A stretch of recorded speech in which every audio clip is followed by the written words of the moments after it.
अब्दुल ने धीमी आवाज में रोहित के कान के पास आकर कहा, सर, आर्यन बाबा के बारे में एक बहुत गहरा राज मैं आपसे शेयर करने वाला हूँ। सर, आर्यन बाबा जो दिखते हैं वो है नहीं। मतलब हमें जो आर्यन बाबा के बारे में लग रहा था, आर्यन बाबा वह नहीं है, और वह जो है वो आज तक हमें दिखाई नहीं दे रहा था। रोहित पहले से ही रिया की बर्ताव की वजह से परेशान था। अब अब्दुल की इन गोल गोल बातों से रोहित का सर चकराने लगा था। तभी डायरेक्ट पॉइंट पर आते हुए अब्दुल ने रोहित से कहा, सर, आर्यन बाबा एक लाइव स्ट्रीमर है। वह ऑनलाइन कंप्यूटर गेमिंग एक्सपर्ट है। उनके कई सारे फैन फॉलोअर्स है। इतना ही नहीं, आर्यन ने गेमिंग की दुनिया में अपनी एक अलग पहचान बनाई है, जिसमें वह लड़का नहीं बल्कि लड़की है, और आर्यन बाबा का नाम है लिटिल एंजल। रोहित अब्दुल की यह बात सुनकर बिल्कुल हैरान नहीं हुआ था, बल्कि रोहित को अब अब्दुल पर शक होने लगा था। शायद अब्दुल की ट्रांसफर बेंगलुरु की गई थी, वह उसे बिल्कुल पसंद नहीं आया था, और अब इसी बात का बदला वह रोहित से लेना चाहता था, क्योंकि रोहित एक बात बहुत अच्छे से जानता था कि सुबह से लेकर अब तक आर्यन बिल्कुल रोहित की नजरों के सामने ही था, और आज तक आर्यन के पल पल की खबर रोहित को हमेशा रहती थी। फिर लाइव स्ट्रीमिंग करना और इंटरनेट पर जाकर गेम खेलना, और वह भी बिना रोहित की जानकारी के, पॉसिबल ही नहीं था। रोहित को पता था कि अब्दुल की यह बात बिल्कुल झूठी थी। रोहित ने अब्दुल को ऊपर से नीचे तक देखकर पूछा, सच बताओ, क्या तुम आज ड्यूटी पर पिकर आए हो? जब अब्दुल को पता चला कि रोहित उसकी बात पर विश्वास नहीं कर रहा था, तो अब्दुल ने अपनी जेब से अपना फोन निकाला और रोहित से कहा, सर, आपको यकीन नहीं आता है तो मैं आपको इंटरनेट पर सबूत दिखाता हूँ। अब्दुल ने देखा लिटिल एंजल इस वक्त लाइव गेमिंग कर रही थी। अब्दुल ने रोहित से कहा, यह देखिए सर, अगर आपको मेरी बातों पर विश्वास नहीं है तो अभी चल के देख लेते हैं आर्यन बाबा क्या कर रहे हैं। जब रोहित और अब्दुल ने अपने ऑफिस के कांच के दरवाजे से बाहर देखा तो सोफा पर बैठा आर्यन इस वक्त हॉल में कहीं जाकर नजर नहीं आ रहा था। रोहित तेजी से ऑफिस से बाहर निकला और उनके पीछे अब्दुल भी दौड़ने लगा। रास्ते में अब्दुल रोहित से कहने लगा, देखिए सर, बाबा पर गुस्सा मत कीजिएगा, अभी बहुत छोटा है। आर्यन बाबा बिन माँ का बच्चा है। आई थिंक उसकी दिमागी हालत ठीक नहीं है। वो बहुत जल्द ठीक हो जाएगा, मुझे भरोसा है। आप मेहरबानी करके उनके गुस्से पर कंट्रोल रखें।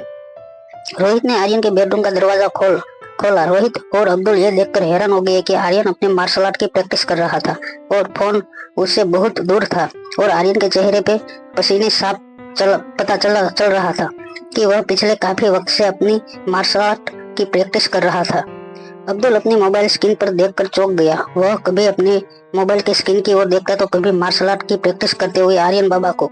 उसे समझ नहीं आ रहा था कि अगर आर्यन ठीक उसके सामने खड़े होकर मार्शल आर्ट की प्रैक्टिस कर रहा था, तो यह लड़की के कपड़े पहन के लाइव स्ट्रीम पर गेम खेल रही थी, वो कौन थी? रोहित ने उसके बाद अपने सेल फोन से लाइव स्ट्रीमिंग ऐप लॉगिन किया। उसके बाद अब्दुल को अपनी फोन स्क्रीन दिखाकर कहा, देखो, इस वक्त तुम्हारी लिटिल एंजल गेम खेल रही है। यह कैसे हो सकता है कि आर्यन एक वक्त पर दो चीजें कर रहा हो? अब्दुल को समझ नहीं आ रहा था कि वह क्या करे। तभी अब्दुल ने अपना फोन निकालकर रोहित को वह सबूत दिखाया, जिसे देखते ही रोहित के होश उड़ गए। अब्दुल ने रोहित को रिया की वो लाइव स्ट्रीम दिखाई जिसमें उसका चेहरा साफ नजर आ रहा था, और उसके चेहरे से मास्क एक पल के लिए गिर गया था। जिस वक्त रिया का मास्क उसके चेहरे से गिरा, बिल्कुल उसी वक्त अब्दुल ने वीडियो पोस्ट कर दिया और रिया की तस्वीर रोहित के सामने रख दी। रिया का डिस्प्ले पिक्चर देखकर रोहित दंग रह गया। वीडियो से आती हुई आवाज और लिटिल एंजल की आवाज बिल्कुल सेम थी। लिटिल एंजल के चेहरे को देखते हुए रोहित जैसे कुछ मिनट के लिए सुन पड़ गया था। आज उसे अपनी ही आंखों पर विश्वास नहीं हो रहा था। रोहित ने हमेशा से चाहा था कि उसकी एक बेटी होती, मगर रोहित यह समझ नहीं पा रहा था कि आज भगवान के दिए इस तोहफे को वह क्या नाम दे। पास खड़ा अब्दुल एक पल के लिए अपना बैलेंस खो बैठा था। कभी वह फोन की स्क्रीन पर रिया का चेहरा देखता तो कभी सामने मार्शल आर्ट प्रैक्टिस करते रहे आर्यन का चेहरा देखता। कांपती हुई आवाज में अब्दुल ने रोहित से कहा, यह दोनों तो हूबहू एक जैसे ही लगते हैं। क्या आपको ऐसा लगता है जैसे यह दोनों एक ही है? रोहित को पता था कि दुनिया में 7 लोग एक जैसे दिखते थे, मगर उन 7 लोगों की उम्र, स्किन कलर, हाइट, वेट एक ना होने की वजह से कभी भी वह 7 लोगों एक जैसे नहीं माने जाते। मगर यह दोनों बच्चों तो हूबहू एक ही शक्ल के थे। ऐसा तो सिर्फ तभी ही मुमकिन हो सकता था जब यह दोनों बच्चे ट्विंस हो, यानी कि एक ही माँ की कोख से पैदा हुए 2 बच्चे हो। आर्यन की प्रैक्टिस छोड़कर रोहित की ओर देखने लगा। रोहित का चेहरा देखते पर आर्यन को ऐसा लग रहा था कि उसके डैड एक ही वक्त पर हंसना भी चाहते थे और रोना भी। और पास खड़े सिक्योरिटी गार्ड अब्दुल को जैसे बिजली का एक जोरदार झटका लगा था, जिसकी वजह से वह अपनी जगह पर फ्रीज हो गए थे। अब्दुल कभी अपने मोबाइल स्क्रीन की ओर देखता तो कभी आगे खड़े आर्यन को। तभी अचानक आर्यन को कानों पर मोबाइल से निकलकर रिया की आवाज पड़ी। आर्यन तुरंत समझ गया था कि अब्दुल और रोहित ने रिया के बारे में पता कर लिया था और वह दोनों यह जान चुके थे कि रिया और आर्यन हमशक्ल है। आर्यन दौड़कर रोहित के पास गया और रोहित के हाथ से फोन छीनते हुए उनसे रोहित के मोबाइल स्क्रीन पर रिया को देखा। रिया का चेहरा रोहित के मोबाइल स्क्रीन पर देखते ही आर्यन घबरा गया। उसे समझ नहीं आ रहा था कि इस चीज से वह कैसे बाहर निकले। आर्यन को पिछले 2 दिनों में एक बात अपने डैडी के बारे में पता चली थी। वो ये थी कि वह इतनी जिद्दी थे कि अगर उन्हें पता चलता कि उनकी बेटी थी तो वो रिया और आर्यन दोनों को मॉम के पास से छीन लेते और फिर रिया और आर्यन दोबारा कभी अपनी मॉम से नहीं मिल पाते। जैसे जैसे आर्यन इस बारे में सोचने लगा, उसके मन में घबराहट और ज्यादा बढ़ने लगी थी। आर्यन ने चुपचाप रोहित के फोन वापस उसके हाथ में थमा दिया और स्टडी रूम की बालकनी में जाकर उनसे रिया को एक मैसेज कर दिया, तुम पकड़ी गई हो, हमारा भांडा फूट चुका है। मनहोदरा हाउस। रिया अपने लैपटॉप पर गेम खेल रही थी, तभी उसके मोबाइल पर एक नोटिफिकेशन आया। रिया ने भाई आर्यन ने जो मैसेज रिया को भेजा था वह पढ़कर रिया 1 सेकंड के लिए अपनी जगह पर जम गई। वह अपनी गेम जरूर खेल रही थी मगर उसका ध्यान अब गेम पर नहीं था। आखिर यह कैसे हो सकता था कि इतनी प्लानिंग के बावजूद डैड को रिया और आर्यन की सच्चाई का पता चल गया था। गेम में कहीं ना कहीं रिया का ध्यान चूक गया था और वह अपने ऑपोजिटिव किंग गेमर के पॉइंट्स में पीछे होने लगी थी। किंग गेमर के पास एडवांटेज था कि उसके पास टोकन ज्यादा थे, जिससे रिया से कहीं ज्यादा आर्म्स एंड एजुकेशन खरीदे थे। टोकन की कमी के कारण रिया अपने लिमिटेड आर्म्स एंड एम्यूशंस के साथ खेल रही थी और किसी तरह गेम में बनी हुई थी। इस वक्त रिया का ध्यान गेम पर बिल्कुल नहीं था मगर वह अंदर ही अंदर सिर्फ यह बात सोच रही थी कि आने वाले दिनों में रोहित मारवा उनके और उसके परिवार के साथ क्या करने वाला था। तभी गेम में रिया के अपोजिटिव किंग गेमर ने उसे और पीछे कर दिया। रिया के फैन रिया से रिक्वेस्ट करने लगे कि वह अपने फैन नानू या फैन डैडी से कहकर और टोकन सपोर्ट के लिए मांग ले, ताकि वह उन टोकन की रकम से ज्यादा अपने दुश्मन का मुंह तोड़ जवाब दे सके। पर सच्चाई तो यह थी कि रिया इस वक्त गेम में इसीलिए पीछे हो रही थी क्योंकि उसके मन में फिलहाल कुछ और ही बात चल रही थी। बिना एडवांटेज के लगभग रिया यह गेम हारने वाली थी। तभी अचानक रिया की लैपटॉप स्क्रीन रंग बेरंगी विजुअल इफेक्ट से भर गया। रिया के सपोर्ट में उसे 50,000 टोकन मिले थे। रिया की पूरी स्क्रीन पर फ्लाइट, गुब्बारे और वर्चुअल गिफ्ट के तरह तरह के पोस्टर दिखाई देने लगे। मारवा हाउस। वहां मारवा हाउस में बालकनी में वापस रूम में आने के बाद आर्यन ने रोहित से पूछा, क्या हुआ है डैडी, आपको वह विटामिन वाली दवाई लाकर दूं? रोहित ने अपने आप को संभालते हुए अब्दुल से कहा, इस बच्चे के बारे में जो कुछ भी पता कर सकते हो वह सब पता करो मगर अपना मिशन सीक्रेट रखो। किसी को इस बात का पता नहीं चलना चाहिए मगर किसी भी तरह इस लिटिल एंजल के बारे में हर छोटी से छोटी जानकारी मुझ तक पहुंचाओ। अब्दुल, जो खुद बुरी तरह से कंफ्यूज लग रहा था, उसने अपना सर खुजाते हुए रोहित से पूछा, मगर सर क्या आप मुझे समझा सकते हैं कि यह सब कुछ क्या चल रहा है? कौन है ये लड़की जो बिल्कुल अपने आर्यन बाबा जैसी दिख रही है? अब्दुल की बातों का जवाब देते हुए रोहित ने अपनी गहरी आवाज में कहा, वह मेरी बेटी है। रोहित के मुंह से यह सुनते ही अब्दुल हैरान रह गया। आर्यन को अब इस बात का डर लगने लगा था कि रोहित को जब पता चल गया है कि रिया उसकी बेटी है तो जरूर वह आर्यन की बहन को मॉम के पास से छीनने की कोशिश करेगा। जैसे ही अब्दुल कमरे से बाहर जाने लगा, रोहित ने अब्दुल को रोकते हुए कहा, देखो मैंने सिर्फ एक अंदाजा लगाया है, मैं यह बात पक्के से नहीं कह सकता। तुम इतना ध्यान रखना कि यह बात इस कमरे से बाहर ना जाए। अब्दुल, जिसके चेहरे पर अभी भी परेशानी और घबराहट साफ नजर आ रही थी, उसने हमें अपना सर हिलाते हुए रोहित से कहा, आप फिक्र मत कीजिए सर, मुझसे जो भी बन पड़ेगा मैं करूंगा। इस बात की गहराई तक तो मैं खुद ही पहुंचाना चाहता हूँ। यह कहते हुए अब्दुल तेज कदमों से रूम से बाहर निकल गया। आर्यन को अपने पापा की ओर देखकर उन पर तरस आने लगा था। वह यह बात सुनकर हैरान था कि अभी भी रोहित को शक था कि शायद रिया उसकी बेटी है। उसे इस बात का पक्का यकीन नहीं था। रोहित हमेशा से आर्यन से कहता था कि आईक्यू में उसका स्कोर 300 के आसपास है, मगर इतने हाई स्कोर वाले आदमी को भी अभी भी इस बात पर शक था कि रिया उसकी बेटी है या नहीं, जबकि उसके सामने इस बात के काफी सबूत मिल गए थे। जैसे अचानक ही आर्यन की पर्सनालिटी में एक लड़की का आ जाना, बार बार अनिका का रोहित से आर्यन के बारे में जिक्र करना, यहाँ तक कि आर्यन को यह भी पता था कि कई बार रिया रोहित को डैडी कह के बुलाया करती थी। इतने सारे सबूत होने के बावजूद रोहित अब तक यह समझ नहीं पाया था कि रिया उसकी बेटी थी। अब इतने सारे सबूत सामने होने के बावजूद रोहित ने अब्दुल से कहकर रिया से बारे में और इंफॉर्मेशन निकलवाने को कहा था। अपने दोनों हाथ होल्ड करके आर्यन ने दबी हुई आवाज में अपने डैडी से पूछा कि डैडी, क्या आप श्योर है कि आपका आईक्यू स्कोर हमेशा 300 के ऊपर रहता था? गहरी सोच से बाहर निकलते हुए रोहित ने आर्यन की ओर देखकर पूछा, क्या तुमने अपनी बहन को पहले देखा है? आर्यन ने हड़बड़ाती हुई आवाज में रोहित की इस बात का जवाब देते हुए कहा, नहीं, मैंने नहीं देखा। आर्यन का जवाब सुनते ही रोहित की नजरें फिर से लाइव स्ट्रीम पर पड़ी। रोहित की ठीक बगल में खड़े होकर अब आर्यन भी रोहित के साथ साथ रिया का गेम रोहित के मोबाइल पर देखने लगा। आर्यन को पता था अगर रिया को सपोर्ट में 30,000 टोकन नहीं मिले तो वह यह गेम हार जाएंगी और साथ ही इस चैंपियन से भी बाहर हो जाएगी। आर्यन किसी भी तरह अपनी बहन की मदद करना चाहता था, इसीलिए आर्यन ने रोहित से कहा, देखिए मेरी बहन इस वक्त मुसीबत में है, क्या आप 30,000 टोकन देकर उसकी मदद नहीं करना चाहेंगे? इस वक्त मेरी बहन की नजर में आप एक हीरो बन जाएंगे, इससे आप दोनों का फायदा रहेगा। आर्यन की बात सुनकर रोहित आर्यन की ओर देखने लगा। कुछ सोचने के बाद उसने आर्यन से कहा, वैसे तो हमारे रिश्ते को किसी फायदे या नुकसान से नहीं तोला जा सकता, मगर हाँ, मारवा खानदान की बेटी किसी के सामने हार जाए यह बात मुझे बर्दाश्त नहीं। आखिर वह मेरी बेटी है, मैं उसे हारने नहीं दूंगा।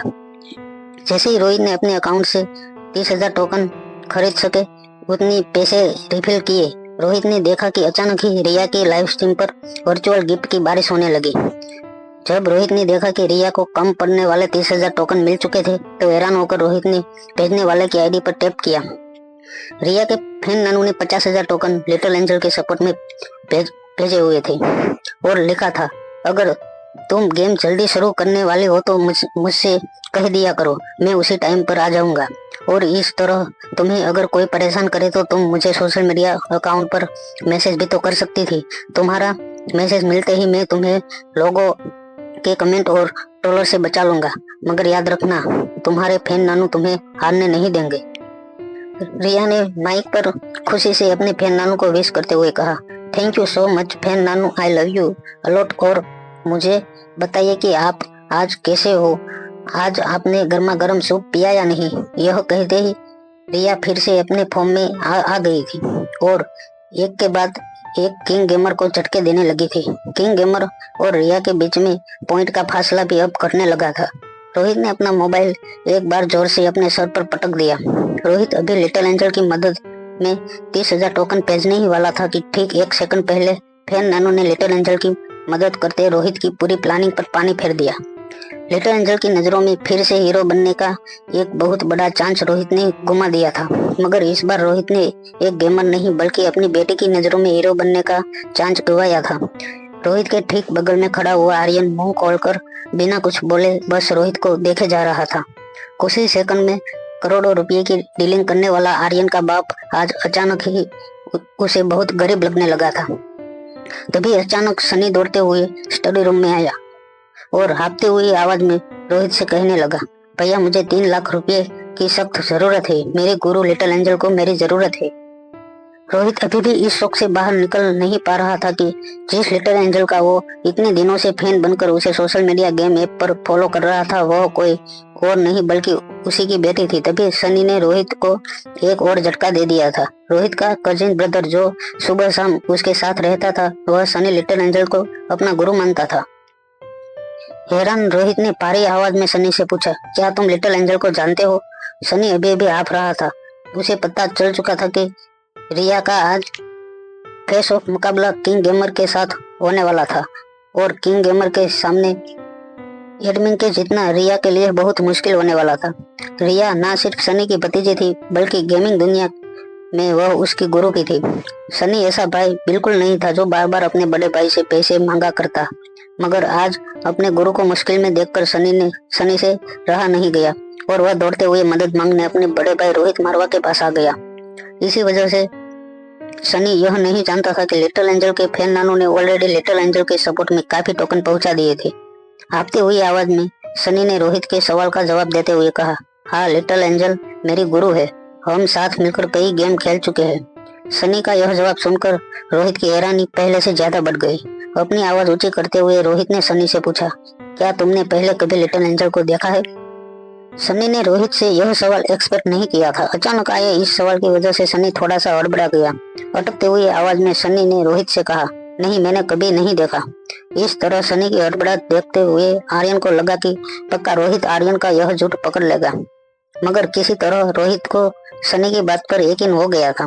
सनी की ओर धीरे से चलते हुए रोहित ने अपने हाथों पर अपना मोबाइल घुमाते हुए कहा, तुम मेरे भाई हो, तुम्हारी मदद करना मेरा फर्ज है, मगर इस वक्त तुम्हारी गुरु को तुम्हारी मदद की जरूरत नहीं है।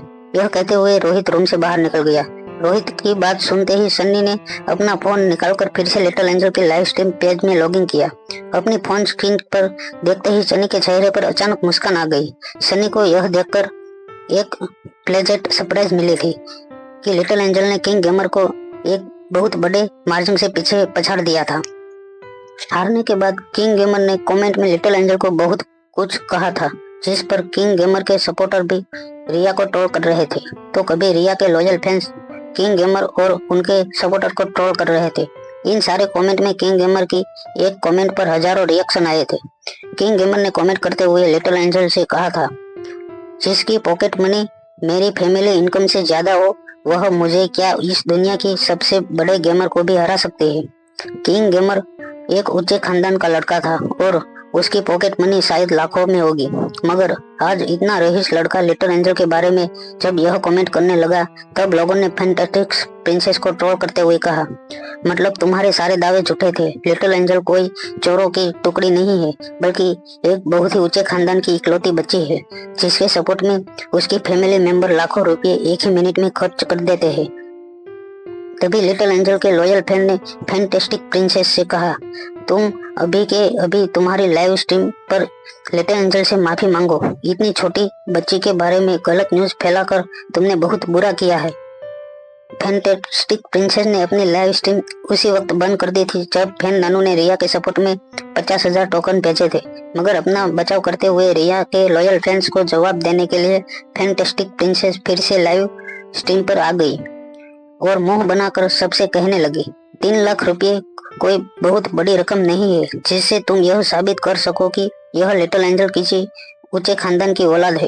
फैंटास्टिक प्रिंसेस की यह कमेंट पर सिर्फ रिया के सपोर्टर्स नहीं बल्कि उसके खुद के सपोर्टर्स भी प्रिंसेस से कहने लगे, अगर 3 लाख रुपये इतनी बड़ी रकम नहीं है तो फिर तुम इस वक्त शॉपिंग करने आई हो इतनी अच्छी और महंगी एक्सक्लूसिव शोरूम में, चलो आज लाइव स्ट्रीम पर हमें 3 लाख की शॉपिंग करके दिखाओ, तब हम मानेंगे कि तुम्हारे लिए ये रकम कोई बड़ी बात नहीं है। और अगर तुम यह नहीं कर सकती है तो फिर चुपचाप लिटिल एंजल से माफी मांगो सबके सामने। तभी फैंटास्टिक प्रिंसेस की एक लॉयल फैन ने कमेंट में लिखते हुए कहा, मैं तुम्हारी बहुत बड़ी फैन हूँ, तुम्हारी हर स्टाइल को फॉलो करती हूँ, तुम्हारी हर बात को फॉलो करती हूँ, मगर आज तुम्हारा असली चेहरा देखकर मुझे लग रहा है कि तुम सिर्फ एक जेलस लड़की हो जिसे एक छोटी सी बच्ची को नीचा दिखाने में मजा आता है। फिर अचानक लाइव स्ट्रीम पर अलग अलग कमेंट फैंटास्टिक प्रिंसेस के पेज पर आने लगी। किसी ने कहा, हमेशा महंगे शोरूम में जाती हो मगर कुछ नहीं खरीदती, बड़े खानदान की होने का दावा करती हो मगर तुम हो बड़ी कंजूस। तभी किसी ने कहा, हाँ पिछली लाइव स्ट्रीम में भी हमें 3 ड्रेस दिखाकर पूछा कि मैं किस में ज्यादा अच्छी लगती हूँ। फिर जब ज्यादातर लोगों ने तीसरी ड्रेस को वोट किया तब तुमने बताया था कि तुम अपने फैन की चॉइस की ही ड्रेस पहनोगी, मगर जैसे ही पता चला कि वह ड्रेस 7 लाख की है तब तुमने उस ड्रेस में कुछ न कुछ नुक्स निकालकर वह पहले वाली ड्रेस को जो 1.5 लाख रुपए की थी वह खरीद ली। इसका मतलब तो साफ है, यह जितना दिखाती है उतनी अमीर है नहीं। और जब लोगों ने लिटिल एंजल की रहीसी के बारे में बात करना शुरू किया तो उस छोटी सी बच्ची से जलेस होकर उसे नीचा दिखाने में लग गई।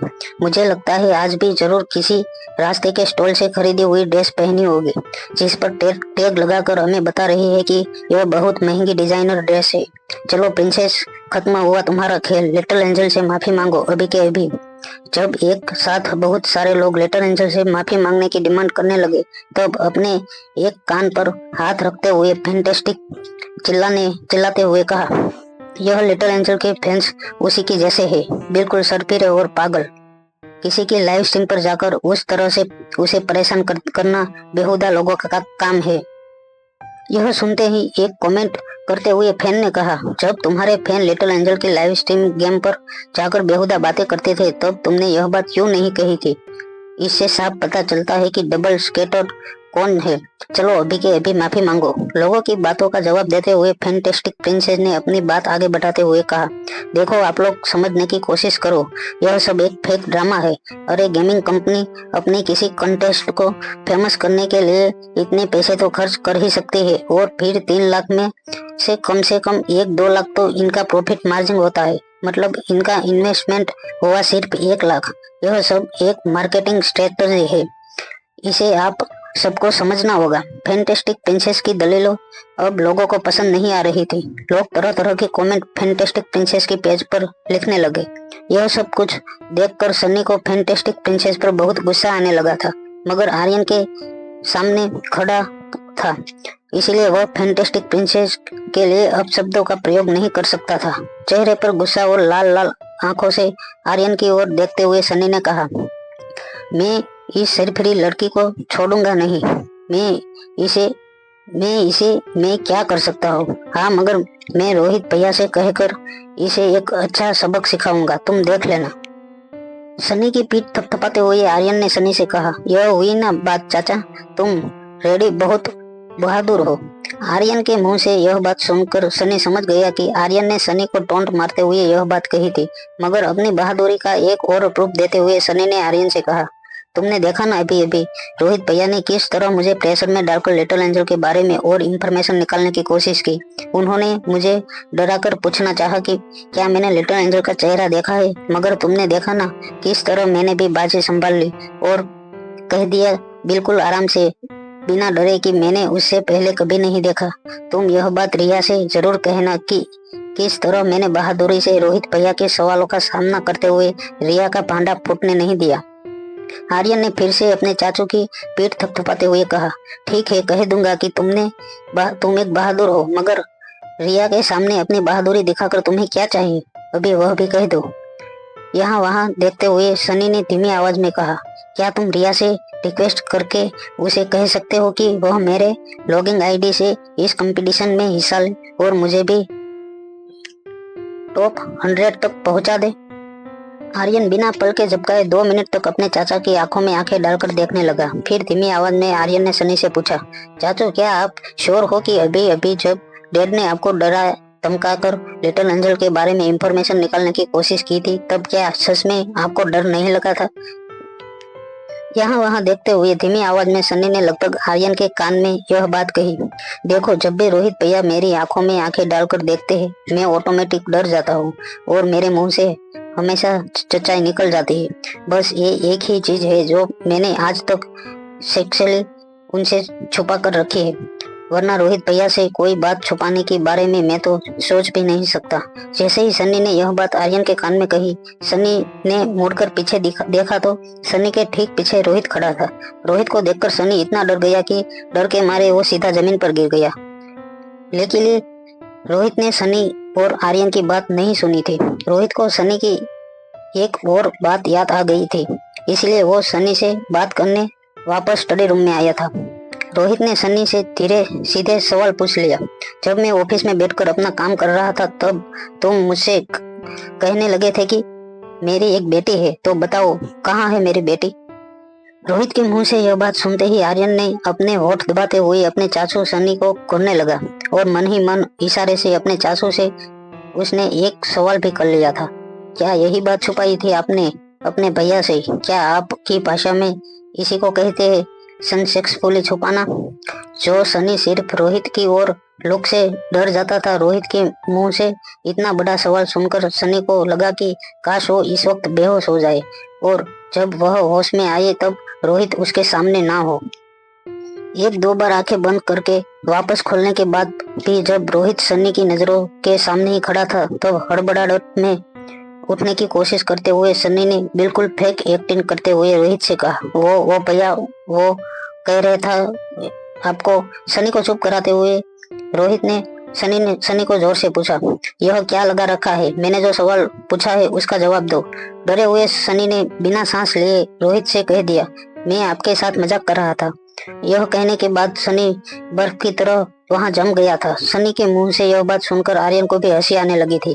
कुछ देर सनी को गुस्से से देखने के बाद अपने मोबाइल में कुछ चेक करते हुए रोहित वहां से चला गया।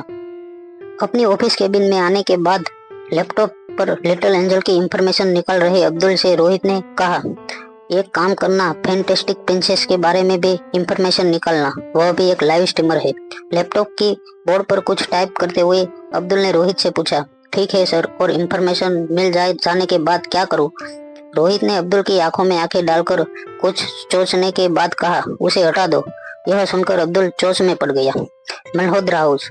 रिया के जीत के बाद लाइव स्ट्रीम पर लोग फैंटास्टिक प्रिंसेस के बारे में तरह तरह की बातें करते थे। कोई कह रहा था कि फैंटास्टिक प्रिंसेस लिटिल एंजल से जेलस थी, तो कोई कह रहा था कि लिटिल एंजल एक बार वर्ल्ड चैंपियन जरूर जीतेगी और वह होगी फैंटास्टिक प्रिंसेस की असली हार। रिया ने अपने माइक्रोफोन पर अपने फैंस से बात करते हुए कहा, उसे अकेला छोड़ दो। जब वह बड़ी होकर एक सिविलाइज्ड ह्यूमन बीइंग बनेगी तब वह अपने आप आकर माफी मांग लेगी। इस वक्त उसे फोर्स मत करो। बदला लेने का लिटिल एंजल का यही तरीका। लिटिल एंजल के फेस को इतना पसंद आया कि उन्होंने लिटिल एंजल पर इमोजी की बारिश कर दी। कोई रोज भेज रहा था तो कोई स्टोरी इमोजन्स भेजकर लिटिल एंजल की इंटेलिजेंस की तारीफ कर रहा था। किसी ने लिखा कि इतनी छोटी सी बच्ची का इतना तेज दिमाग, तो कोई लिख रहा था इतनी सी उम्र में इतनी समझदारी, काश मेरी बच्ची में होती, आई लव यू। कमेंट के बीच में नानू ने भी एक कमेंट की थी। नानू ने एक गुस्से वाले इमोजी के साथ लिखा था, मुझे लगता है हमें इस फैंटास्टिक प्रिंसेस को लाइव स्ट्रीम से बैन कर देना चाहिए। काफी लोगों ने फैन नानू की इस कमेंट को सपोर्ट किया था। तभी फैन नानू की इस कमेंट के ऊपर रिप्लाई करते हुए आरएम ने लिखा, मैंने ऑलरेडी इसे बैन कर दिया है। दरअसल मैं लिटिल एंजल के सपोर्ट में टोकन भेजने ही वाला था, मगर 1 सेकंड से लेट हो गया और आपने पहले टोकन भेज दिए। मगर लिटिल एंजल तुम फिक्र मत करना, तुम्हारी अगले फेस ऑफ गेम में मैं तुम्हारे सपोर्ट में टोकन भेजूंगा। कमेंट पढ़कर हैरान होकर रिया ने मैसेज बार बार पढ़ने लगी। तभी लैपटॉप के बगल में रिया का फोन वाइब्रेट होने लगा। जैसे ही रिया ने फोन अपने हाथों में लेकर देखा तो रिया की सोशल मीडिया ऐप पर रोहित मारवा का एक मैसेज आया था, मैंने गलती से तुम्हें अपनी फ्रेंड लिस्ट से डिलीट कर दिया था, इसीलिए वापस तुम्हें फ्रेंड रिक्वेस्ट भेज रहा हूँ। क्या हम दोबारा फ्रेंड बन सकते हैं?